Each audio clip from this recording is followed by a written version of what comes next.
Hello guys, welcome to back again in this channel. तो last class में हम लोगों ने क्या कवर कर दिया था? मैट्रिक्स ऑफ मल्टीप्लिकेशन, यानी कि मैट्रिक्स का मल्टीप्लिकेशन हम लोगों ने देख लिया था। उसके बाद एक और लेक्चर हमने रखा जिसमें क्या क्या सी क्वेश्चन किया उसके बेसिस पे। तो उसमें 3 क्वेश्चन होमवर्क में डाला था, 3 या 4 था पता नहीं, फिर भी। तो देखिए, उसमें से एक क्वेश्चन ये भी था। तो इस टाइप का क्वेश्चन अभी तक नहीं कराया था, तो देख लिया कि अगर प्रॉब्लम हो सकता है तो देखा कि चलिए करा दिया जाए इस क्वेश्चन को भी।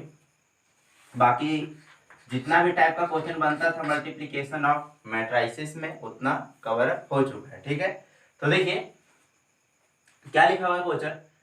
फाइंड या 2x2 ऑर्डर का मैट्रिक्स है। क्या फाइंड करना है? 2x2 ऑर्डर का मैट्रिक्स। कौन सा मैट्रिक्स है? एक्स।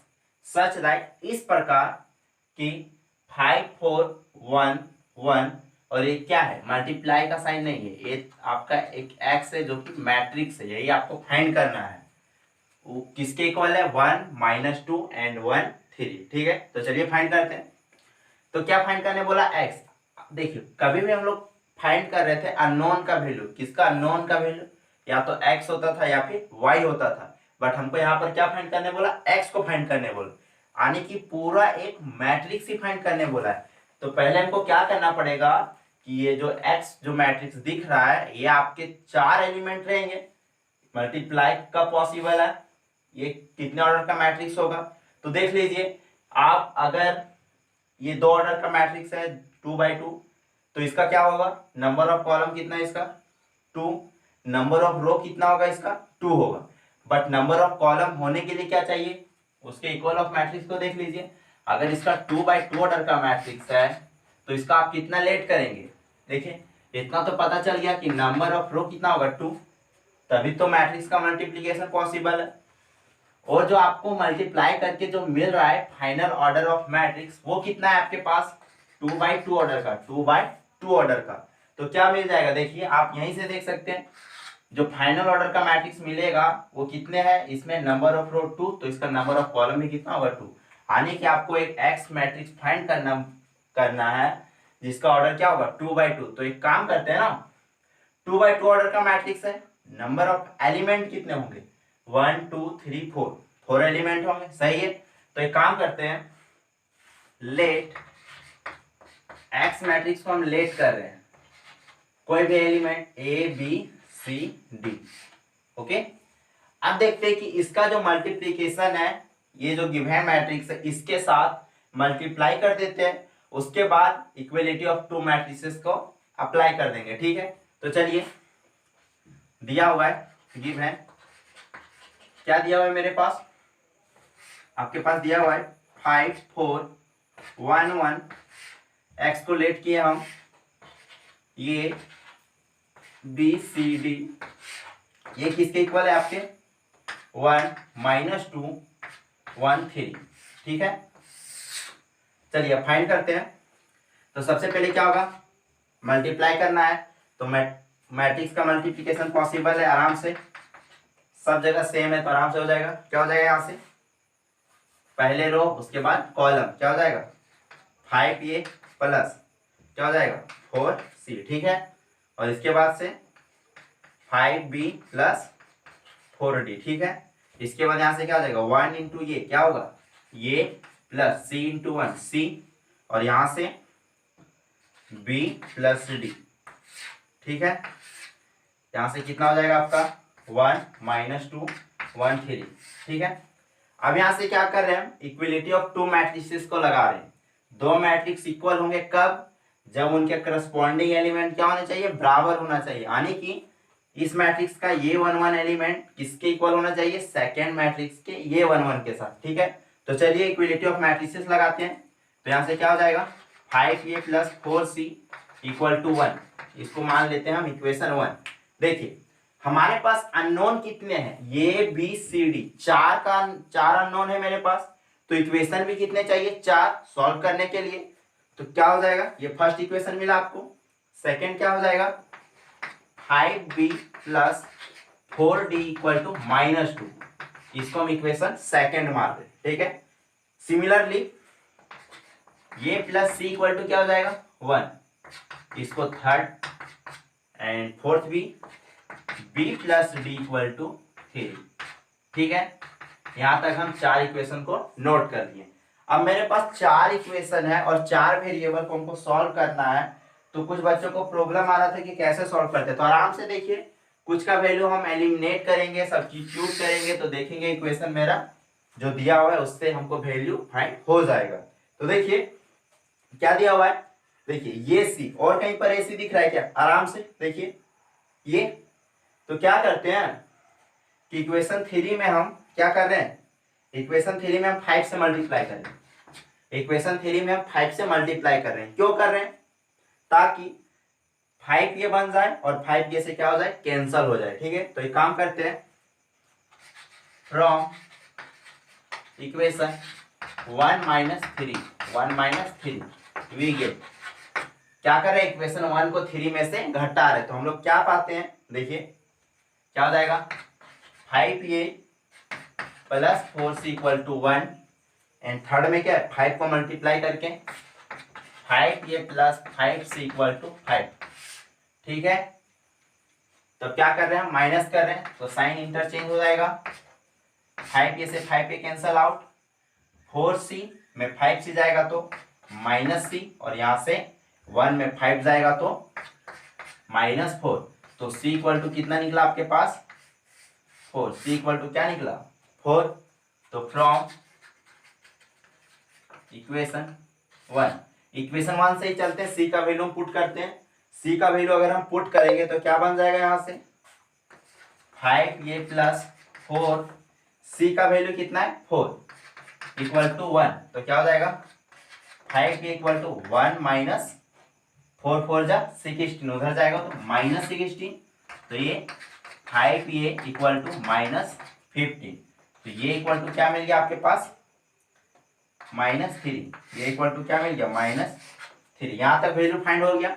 अब देखिए मेरे पास क्या मिल गया, a का वैल्यू मिल गया और c का वैल्यू मिल गया, हमको क्या फाइंड करना है, और b एंड d का। तो आराम से इक्वेशन दिख रहा है मेरे पास, इक्वेशन सेकेंड एंड इक्वेशन 4।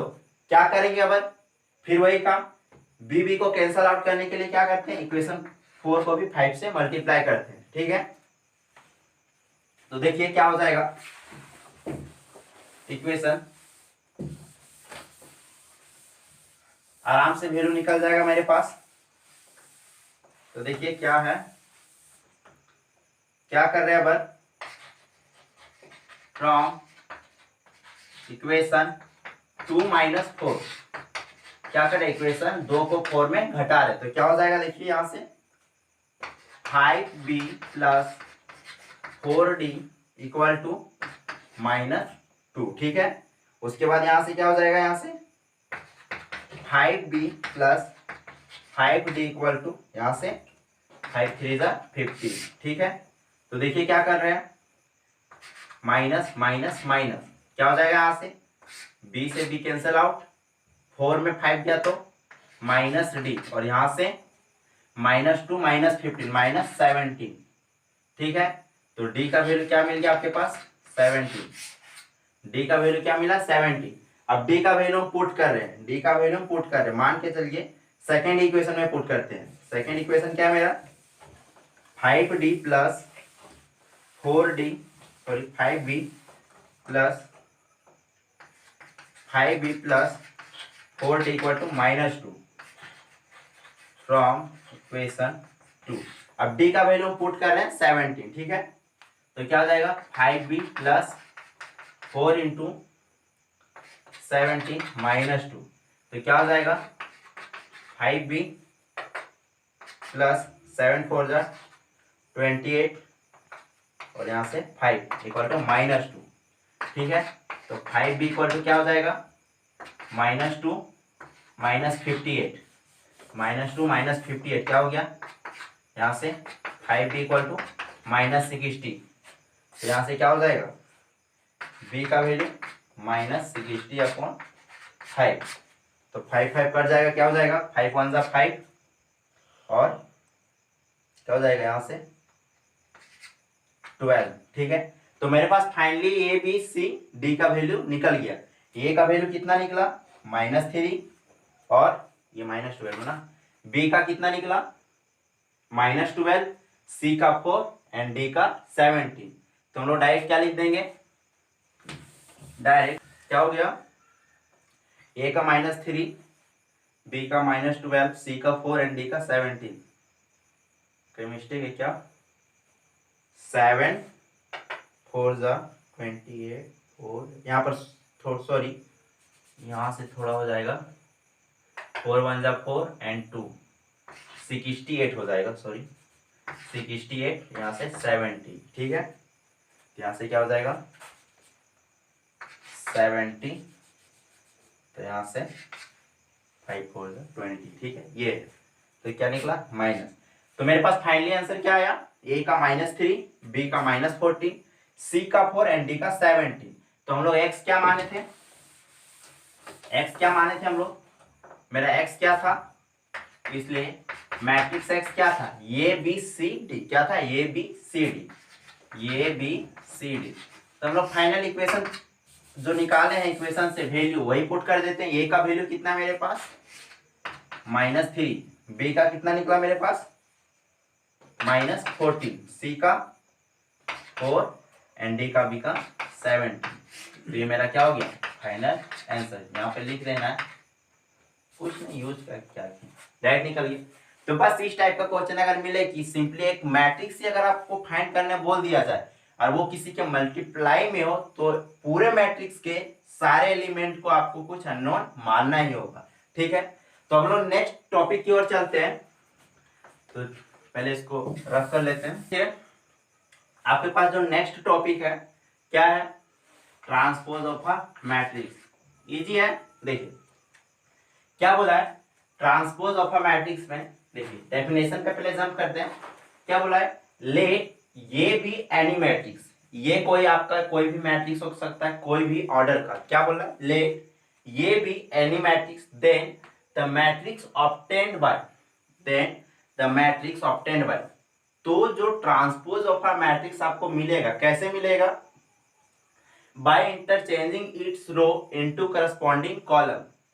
क्या बोला है, इंटरचेंज करेंगे यानी कि बदलेंगे किसको, रोज को, किसमें, रो को किसमें बदलेंगे, उसके करस्पॉन्डिंग कॉलम में। करस्पॉन्डिंग बोलने का मतलब कि फर्स्ट रो है तो किसमें जाएगा, फर्स्ट कॉलम में ही जाएगा।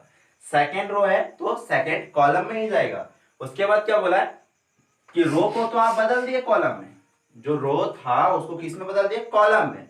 तो कॉलम भी किसमें जाएगा, रो में, तो करस्पॉन्डिंग रो में। यानी कि अगर फर्स्ट कॉलम है तो फर्स्ट रो में ही जाएगा, अगर सेकंड कॉलम है तो सेकंड रो में ही जाएगा, ठीक है। तो it is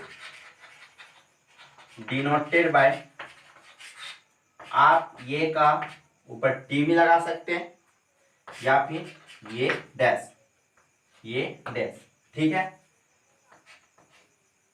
T means transpose, dash भी लगा सकते हैं, डैश का मीन्स भी ट्रांसपोज ही डिनोट करता है, ठीक है।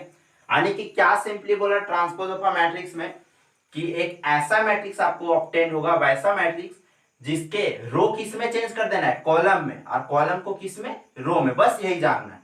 जैसे कि एग्जांपल लेते हैं, जैसे कोई मैट्रिक्स ये है, कोई मैट्रिक्स ये है, 1 2 3 6, क्या है 1 2 6 3। तो इसका ट्रांसपोज क्या हो जाएगा, इसका ट्रांसपोज क्या हो जाएगा, देखिए आराम से। इसका जो करस्पॉन्डिंग रो है किसमें चेंज होगा, कॉलम में, और जो कॉलम है ऑटोमेटिक वो रो में चल ही जाएगा। तो देखिए इसका रो में कौन कौन सा नंबर है, 1 2, तो वो किसमें आ जाएगा, कॉलम में। तो क्या आ जाएगा 1 2, 1 2 किसमें था, रो में, तो अब किसमें आ गया, कॉलम में। तो सेकेंड रो में कितना है 6 3, तो ये भी किसमें आ जाएगा, कॉलम में। तो आप चेक कर सकते हैं आराम से, जो भी एलिमेंट आपका रो में था वो कॉलम में आ चुका है, और जो भी आपका कॉलम में था वो किस में आ गया, रो में। देखिए 1 2 किस में था, यहाँ पे रो में, बट यहाँ 1 2 किस में, कॉलम में, ठीक है। कॉलम में क्या था 1 6, तो अगर ये किस में जाना चाहिए, रो में। तो देखिए 1 6 किस में आया, रो में। तो आराम से चेक कर सकते हैं, सिंपली कुछ नहीं, जो भी एलिमेंट आपका रो में होगा ना, सिंपली एक बार कॉलम में कर दीजिए, आपका ऑटोमेटिक हो जाएगा। रो में अगर आप रो को कॉलम में कर दिए हैं तो कॉलम वाला डेफिनेटली आपका रो में चल जाएगा। जैसे अगर हम बात करें सेकेंड एग्जांपल का कि b इक्वल टू 0 2 -2 4, ठीक है, ये आपका एक मैट्रिक्स है। तो इसका ट्रांसपोज क्या हो जाएगा, इसका ट्रांसपोज क्या हो जाएगा, क्या करना है, सिंपली रो जो है कहां पर जाएगा, कॉलम में, और कॉलम वाला रो में। तो क्या बताएं, कुछ नहीं करना है, सिंपली जो आपका रो का एलिमेंट दिख रहा है आपको सिर्फ कॉलम में ले आएगी, तो कॉलम वाला डेफिनेटली रो में चल ही जाएगा। तो रो वाला क्या है 0 2, तो किसमें आ जाएगा, कॉलम में। यहाँ पे रो 2 कितना है -2 4, तो आप चेक कर सकते हैं कि कॉलम वाला रो में चल ही गया। कॉलम में कितना था 0 -2, तो किसमें चला गया, रो में चला गया, चला गया ना। देखिए और कुछ बातें ध्यान में रखने वाली है कि ट्रांसपोज ऑफ अ मैट्रिक्स में कोई भी मैट्रिक्स का क्या ऑर्डर चेंज होता है क्या। तो देखिए एक मैट्रिक्स है आपका 2/2, ठीक है, ये भी क्या है 2/2 निकला। यहां से देखिए 2/2 ट्रांसपोज करने के बाद भी क्या है 2/2। अगर हम थोड़ा एक अलग मैट्रिक्स लेते हैं, यहाँ पर तो स्क्वायर मैट्रिक्स ले लेते हैं, number of row same and number of column भी क्या था सेम। अगर हम एग्जांपल थर्ड लेते हैं, कोई भी मैट्रिक्स C 2 4 -5 एंड 6 1 2, ठीक है, थोड़ा सा बड़ा है। इसका ऑर्डर क्या है 3/2, ठीक है। एक काम करते हैं, इसका ट्रांसपोज लेते हैं, इसका ट्रांसपोज लेते हैं, तो क्या बन जाएगा, देखिए क्या हो जाएगा 2 4, उसके बाद -5 6, सेकेंड रो सेकेंड कॉलम में, थर्ड रो किस में चल जाएगा, थर्ड कॉलम में, ठीक है, थर्ड रो किस में चल गया, थर्ड कॉलम में। अब इसका ऑर्डर देखते हैं क्या हो जाएगा 2/3 2/3। तो स्क्वायर मैट्रिक्स में तो नहीं दिख रहा था कि ऑर्डर क्या हो रहा है, चेंज हो रहा है कि नहीं, बट यहाँ जैसे स्क्वायर मैट्रिक्स नहीं था तो वैसे हमको दिख गया कि ऑर्डर क्या हो जा रहा है, चेंज हो जा रहा है। कब, जब कोई भी मैट्रिक्स का हम ट्रांसपोज कर रहे हैं। तो देखिए मैट्रिक्स सी का ऑर्डर क्या था 3/2 ऑर्डर का, तो जैसे ही उसका ट्रांसपोज किए तो उसका ऑर्डर किस में कन्वर्ट हो गया 2/3 में। आने की हम कह सकते हैं क्या, नोट में कर सकते क्या, ए मैट्रिक्स ये इफ मैट्रिक्स ये हैज m/n ऑर्डर का मैट्रिक्स है, यदि ये के पास m/n ऑर्डर का मैट्रिक्स है ये, तो देन ये का ट्रांसपोज या फिर ये डैश, ये का ट्रांसपोज या फिर ये डैश, वो कितने ऑर्डर का मैट्रिक्स हो जाएगा। तो देखिए यहीं से ये आपका क्या था 3/2 ऑर्डर का, क्या था 3/2 ऑर्डर का, तो क्या हो गया वहां पे 2/3 आने की क्या हो गया, जब एलिमेंट आपका रो वाला कॉलम में, कॉलम वाला रो में जा रहा है तो जाहिर सी बात है कि ऑर्डर भी तो चेंज होगा, आने की जितना नंबर ऑफ रो होगा वो किस में कन्वर्ट हो जाएगा, नंबर ऑफ कॉलम में, और जो नंबर ऑफ कॉलम होगा वो किस में चल जाएगा, नंबर ऑफ रो में। तो क्या हो जाएगा, इफ मैट्रिक्स ये है m/n ऑर्डर का मैट्रिक्स है, देन ये t एंड ये डैश क्या हो जाएगा n/m matrix, then n/m order का। यदि कोई भी ये मैट्रिक्स है m/n ऑर्डर का मैट्रिक्स है तो उसका ट्रांसपोज या फिर ये डैश क्या हो जाता है n/m ऑर्डर का। क्यों, यहीं से दिख रहा है कि यदि हम रो को एलिमेंट को कॉलम में चेंज करें तो जितना रो होगा वो किस में अब कन्वर्ट हो गया, कॉलम में, और जितना नंबर ऑफ कॉलम था वो किस में कन्वर्ट हो गया, रो में, ठीक है। तो ये आपका ट्रांसपोज ऑफ मैट्रिक्स क्लियर हो गया, कुछ नहीं, रो को कॉलम में बदलना है और कॉलम को रो में, ठीक है। अब इसके बेसिस पर कुछ प्रॉपर्टी होता है तो उसके प्रॉपर्टी को भी देखते हैं और उसके बेसिस पर कुछ क्वेश्चन भी लेते हैं, तो ठीक है। देखिए इसके बेसिस पर कुछ प्रॉपर्टी होता है ट्रांसपोज ऑफ अ मैट्रिक्स पर, तो उसको चलिए देखते हैं। तो क्या क्या प्रॉपर्टीज होता है, पहला प्रॉपर्टीज है कि कोई भी दो मैट्रिक्स है ये एंड बी, तो उसका अगर हम ऐड करके पूरे का ट्रांसपोज ले रहे हैं, क्या ध्यान से सुनिएगा, अगर कोई दो मैट्रिक्स है ये एंड बी, अगर उसको जोड़ के उसका अगर ट्रांसपोज ले रहे हैं या फिर उसका डिफरेंस को ट्रांसपोज ले रहे हैं तो इंडिविजुअली क्या होता है, देखिए यानी कि कोई भी दो मैट्रिक्स है ये प्लस बी, अगर उसका ट्रांसपोज ले रहे हैं तो क्या हो जाता है, ये का ट्रांसपोज प्लस बी का ट्रांसपोज। ठीक है, यहां पर आप माइनस भी कर सकते हो, माइनस के केस में भी सेम होगा। ठीक है, दूसरा है यदि ये का ट्रांसपोज और फिर उसका ट्रांसपोज लेते हैं तो सेम थिंग आ जाएगा। अगर कोई भी मैट्रिक्स का ट्रांसपोज ले लिए और फिर उसी मैट्रिक्स का फिर से ट्रांसपोज ले रहे हैं, यानी कि एक मैट्रिक्स का ये था, अगर उसका ट्रांसपोज ले लिए तो एक नया मैट्रिक्स बना, अगर फिर उसका ट्रांसपोज ले रहे हैं तो फिर वो वही मैट्रिक्स आ जाएगा। एग्जांपल से खुद देख लेंगे। थर्ड आपके पास है if k is any scalar, वो क्या हो सकता है आपके पास, कॉम्प्लेक्स भी हो सकता है और रियल भी हो सकता है। If k is any scalar, वो क्या हो सकता है, कॉम्प्लेक्स भी हो सकता है और रियल भी हो सकता है। ठीक है, तो देन क्या होता है, देन अगर k ये अगर k यानी कि वो स्केलर अगर कोई एक मैट्रिक्स में मल्टीप्लाई हो जाता है और उसका पूरे का ट्रांसपोज ले रहे तो क्या कुछ इफेक्ट पड़ता है क्या, तो इसमें कुछ इफेक्ट नहीं पड़ता है। जो आपका ट्रांसपोज ऑफ मैट्रिक्स है वही रहेगा, बट क्या हो जाएगा, जो स्केलर है वो क्या हो जाएगा, सिर्फ बाहर हो जाता है। ठीक है, एंड फोर जो है सबसे इंपॉर्टेंट माना जाता है कि कोई भी दो मैट्रिक्स का मल्टीप्लाई करके अगर हम पूरे का ट्रांसपोज ले रहे हैं, कोई भी दो मैट्रिक्स को मल्टीप्लाई करके अगर पूरे का मैट्रिक्स ट्रांसपोज ले रहे हैं तो क्या हो जाता है, यहां पर देखिए ये प्लस बी का ट्रांसपोज ले रहे हैं तो क्या हो रहा था, ए का ट्रांसपोज प्लस बी का ट्रांसपोज। अगर उसका डिफरेंस ले रहे हैं तो क्या होता था, ए का ट्रांसपोज माइनस बी का ट्रांसपोज। बट यहां पर क्या हो जाता है, बस केस उल्टा, बी का ट्रांसपोज इंटू ए का ट्रांसपोज, बी का ट्रांसपोज इंटू ए का ट्रांसपोज। इसको एक लॉ बोला जाता है, reversal law in transpose of a matrix. इसी तरीके से देखेंगे कि इनवर्स ऑफ मैट्रिक्स में भी इसी टाइप से होता है, बट अभी बात का बात है।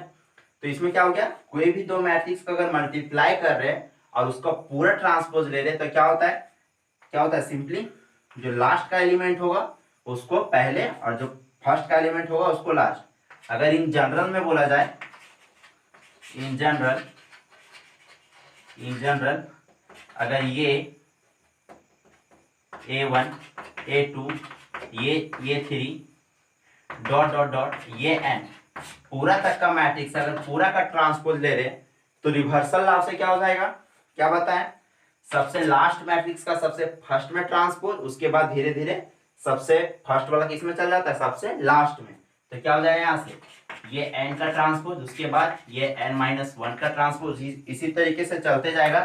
तो क्या आएगा, ये 3 का ट्रांसपोज, ये 2 का ट्रांसपोज और ये 1 का ट्रांसपोज। ठीक है, इतना प्रॉपर्टी पढ़े, क्या पढ़े, प्रॉपर्टीज ट्रांसपोज इन मैट्रिक्स में। अब इसी को देखते हैं एक क्वेश्चन लेके, क्या ये सभी जो आप प्रॉपर्टी पढ़े सेटिस्फाई करता है या नहीं करता है। तो ठीक है, चलिए क्वेश्चन लेते हैं। देखिए आपके पास एक क्वेश्चन लिखा हुआ है, इफ ये equal to 5 - 1 6 7 and B equal to 2 1 3 4। तो क्या प्रूव करना है, प्रूव दैट जो आपके पास अभी प्रॉपर्टी था पहला क्या था, ये प्लस बी का ट्रांसपोज क्या होता है, ये का ट्रांसपोज प्लस बी का ट्रांसपोज होता था, या फिर माइनस में भी कर सकते हैं, खुद से कर सकते हैं अगर प्लस वाला हो जाएगा तो। दूसरा क्या था, ये का ट्रांसपोज अगर फिर उसका ट्रांसपोज लेते क्या होता है, वही एलिमेंट आता है कि नहीं। थर्ड में क्या होता है कि कोई भी एक स्केलर मल्टीप्लाई करते हैं तो क्या होता है, स्केलर से कोई इफेक्ट नहीं होता है। एंड फोर्थ क्या था, कोई भी दो मैट्रिक्स है तो उसका ट्रांसपोज लेते हैं तो क्या होता है, मल्टीप्लाई करके लास्ट वाला पहले और पहले वाला लास्ट में। ठीक है, तो सभी को प्रूव करते एक करके। तो देखिए पहला क्या है,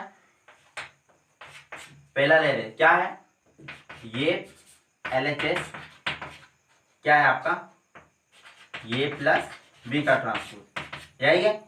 तो चलिए ये प्लस बी करते पहले, उसके बाद पूरा का ट्रांसपोज लेते हैं। तो देखिए ये प्लस बी हम डायरेक्ट कर रहे हैं, 5 + 2 कितना हो जाएगा, 5 + 2 कितना हो जाएगा, 7 -1 एंड 1 क्या हो गया 0, 6 + 3 9, 7 + 4 11। अब इसका क्या लेना है हमको, पूरे का ट्रांसपोज है ना। अब ट्रांसपोज में क्या होता है, रो वाला कॉलम, कॉलम वाला रो में, तो क्या हो जाएगा 7 0 9 11, ठीक है। चलिए अब देखते हैं RHS में, RHS में क्या दिया हुआ है, ए का ट्रांसपोज प्लस बी का ट्रांसपोज, ठीक है कोई बात नहीं।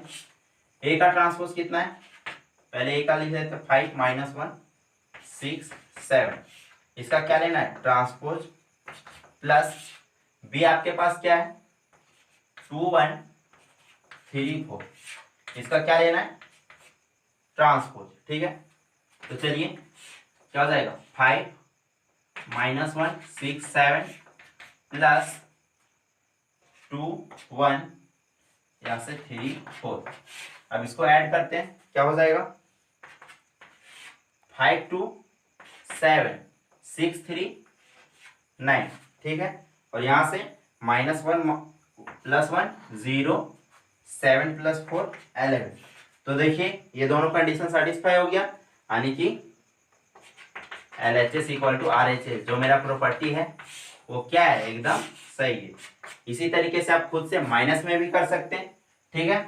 सेकेंड वाला क्या है, ए का ट्रांसपोज और फिर उसका अगर ट्रांसपोज लेते हैं तो फिर क्या हो जाता है, जो ओरिजिनल मैट्रिक्स था मेरा क्या आ जाता है वही आ जाता है। तो देखिए सिंपल है, क्या हो जाएगा सेकेंड वाला ए का ट्रांसपोज और फिर उसका क्या ले रहे हैं ट्रांसपोज, ठीक है, ये LHS।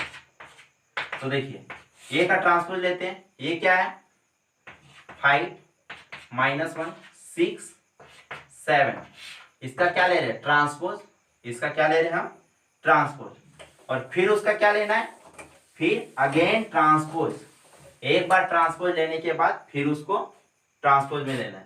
तो कोई बात नहीं, पूरा का ट्रांसपोज। तो देखिए एक बार ट्रांसपोज लेते हैं, क्या हो जाता है 5 -1 6 7, यानी कि कोई भी चीज को आप मोड़ते हो तो एक बार मोड़े तो वो तो टेढ़ा हो गया, और फिर अगर मोड़ेंगे उल्टे तरीके से तो फिर जो ओरिजिनल शेप था वही उसी में आ जाता है। तो उसी टाइप से इसको भी समझिए कि एक बार हम क्या किए, इसको घुमा दिए, ठीक है सही है। अब फिर क्या हो रहा है, फिर वो अपने पोजीशन में पर ही तो चल जाएगा, यानी कि रो किस में जा रहा था कॉलम में, और कॉलम किस में रो में। तो एक बार रो किस में आ गया कॉलम में, और फिर अगर ट्रांसपोज हम लेंगे तो कॉलम फिर किस में चल जाएगा रो में जाएगा कि नहीं। तो उसी का फिर से देखते हैं ट्रांसपोज क्या हो जाएगा 5 6 -1 7, और वही आपके पास क्या है ये, यानी कि सेकेंड कंडीशन भी क्या है आपका प्रॉपर्टी क्या है सही है। थर्ड वाला देखते हैं, थर्ड वाला देखते हैं कि थर्ड जो प्रॉपर्टी है मेरे पास वो सही है कि नहीं है, ठीक है। तो देखिए थर्ड क्या है आपके पास, थर्ड जो दिया हुआ है आपके पास, थर्ड क्या है LHS में के ये, ठीक है। तो के फाइंड करते पहले क्या हो जाएगा के ये के सारे एलिमेंट के साथ मल्टीप्लाई 5 -1 6 7, तो क्या बना देगा आपका 5k -k 6k 7k होगा, हो गया। अब इसका क्या ले रहे हैं हम ट्रांसपोज, इसका क्या ले रहे हैं हम ट्रांसपोज, तो क्या हो जाएगा देखिए 5k -k 6k और 7k, ये आ गया। अब एक काम करते हैं ना, k को बाहर ही रख लेते हैं, k को कॉमन ले लेते हैं सारे से, तो 5 6 -1 7 मल्टीप्लाई कर सकते तो हम कॉमन भी तो ले सकते हैं। तो देखिए ये जो मेरा चीज है ये थिंग आया, यही तो ये का ट्रांसपोज है, ए का ट्रांसपोज कीजिए 5 -1 6 6 7, तो रो 2 किस में आ गया कॉलम 2 में, रो 1 किस में आ गया कॉलम 1 में। तो देखिए KET, यानी कि कोई भी एक स्केलर मल्टीप्लाई करने से ट्रांसपोज पे कोई इफेक्ट नहीं पड़ता है, ठीक है। अब जो लास्ट प्रॉपर्टी है जो इंपॉर्टेंट है उसको देखते हैं, क्या वो सही है या फिर नहीं। तो देखिए क्या है लास्ट प्रॉपर्टी, पहले क्या फाइंड करना पड़ेगा हमको, AB, उसके बाद उसका ट्रांसपोज, ठीक है। तो चलिए AB को फाइंड करते हैं। 5 - 1 6 7 और यहां से 2 1 3 4 2 1 3 4, तो क्या हो जाएगा, यहां से मल्टीप्लाई कीजिए 5 इंटू 2 प्लस -1 इंटू 3, फिर ये रो 1 किस में जाएगा, कॉलम 2 से 5 इंटू 1 प्लस -1 इंटू 4, ठीक है। फिर यहाँ से 6 इंटू 2 प्लस 7 इंटू 3 और यहाँ से 6 इंटू 1 प्लस 7 इंटू 4, ठीक है। अब देखिए क्या हो जाएगा, यहाँ से 5 to 10, 10 में 3 गया तो कितना जाएगा 7, ठीक है।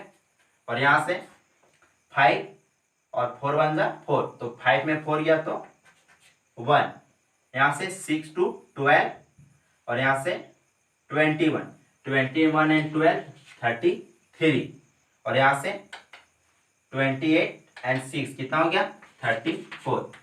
अब इसका क्या लेना है हमको, ट्रांसपोज, इसका क्या लेना है हमको, सॉरी रहने देते, ये आपका क्या मिला AB। अब क्या लेते हैं हम, AB का ट्रांसपोज, तो इसका ट्रांसपोज लेते क्या हो जाएगा 7 1 33 34, इसका अगर ट्रांसपोज लेते हैं तो क्या बन जाएगा मेरे पास, ये 7 1 और 33 एंड 34, ये मेरे पास क्या आया, ये B का मल्टीप्लीकेशन देयर आफ्टर उसके ट्रांसपोज, ठीक है। अब हम क्या करते हैं, पहले हम क्या करें, B का ट्रांसपोज और उसके बाद ये का ट्रांसपोज, दोनों को लेकर उसको मल्टीप्लाई करते हैं, तो देखते हैं क्या सेम थिंग आता है कि नहीं आता है, ठीक है। तो इसको हम रख रहे हैं अभी, तो क्या है अब RHS, क्या मेरे पास B का ट्रांसपोज और A का ट्रांसपोज, ठीक है। तो B का ट्रांसपोज ले लेते डायरेक्ट, क्या हो जाएगा 2 1 3 4 2 1 3 4, A का ट्रांसपोज 5 - 1 6 7। अब इसको मल्टीप्लाई करके देखते हैं क्या यही चीज आता है कि नहीं आता है, ठीक है। मल्टीप्लाई करते हैं, क्या हो जाएगा 2 5 प्लस 3 इंटू -1, ठीक है। उसके बाद 3 into 6 plus 2 into first element, दोनों फर्स्ट, उसके बाद 3 इंटू 7, यहाँ से 1 इंटू 5 प्लस 4 किसके साथ जाएगा -1, 1 into 6 second row second column के साथ, फर्स्ट कॉलम के साथ तो हो गया, second column 1 into 6 plus 4 into 7, ठीक है। तो देखिए क्या हो जाएगा, यहाँ से 10 - 3, यहाँ से 12 प्लस 21, यहाँ से 5 - 4 और यहाँ से 6 प्लस 28, तो देखिए 10 में 3 गया तो 7, 21 प्लस 12 कितना आ गया आपके पास 33, 5 में 4 गया तो 1 एंड 28 प्लस 6 कितना आया 34, यानी कि मेरा फाइनल क्या कंक्लूजन निकला कि LHS इक्वल टू RHS। तो हम देखें कि ट्रांसपोज ऑफ अ मैट्रिक्स में जितने भी कुछ प्रॉपर्टी थे तो उसको एक क्वेश्चन के बेसिस पर क्या कर लिया, प्रूव भी कर लिया, यानी कि प्रॉपर्टी क्या है मेरा सभी जगह अप्लाई हो सकता है, जो कि इसको भी एक ये प्रॉपर्टी आपका क्या हो जाएगा एक मेन प्रॉपर्टी के रूप में काम करता है, ये भी कहीं सही है। तो प्रॉपर्टी को याद रखते चलना है, ठीक है। देखते आगे, तो देखिए आपके पास कुछ क्वेश्चन है, अभी तक जितना पढ़ा है आज के लिए उतना ही रखते हैं, क्योंकि transpose of a matrix simple topic है, आपको बस जितना क्वेश्चन करना है कर लीजिए, जितना प्रॉपर्टी बता दिए उसी प्रॉपर्टी के बेसिस पे और क्वेश्चन बन सकते हैं, ठीक है। तो बस आज के लिए इतना ही, कुछ क्वेश्चन होमवर्क में बस ट्रांसपोज के ही बेसिस पर है, कभी कंफ्यूज नहीं होइएगा कि ये का ट्रांसपोज और ये डे दोनों क्या होता है सेम बात, आपको बुक में ये टी भी लिखा हुआ सकता है या फिर ये के ऊपर डैश भी दे सकता है।